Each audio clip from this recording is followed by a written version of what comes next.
Serikal mar piny Amerika oseo piny Kenya ewi mano mowachore ni rochruok mar ratich oganda e pacho ka. E lipodgi mamenyo higa mar 2024 giyango ni nek ma aoyaye osebedo katimore e pacho ka koganda bende ilal godo tok chik gino magiwacho ni rocho ratich oganda.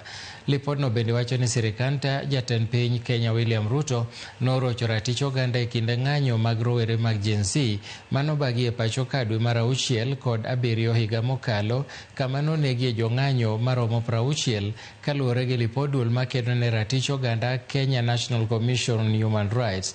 Duol maketo nyong'ong e tije obila IPOA noyango ni oganda maromo 50 nonegi ka ji 199 noirinyruok kokalo lwet obila mane tiyo gi teko mathoth.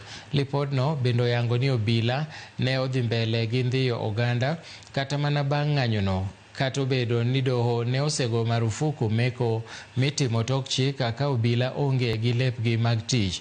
KNHCR ne oyango ni ji 82 nolal ka nyaka sani ji 29 pod ok ong'e kama nitie.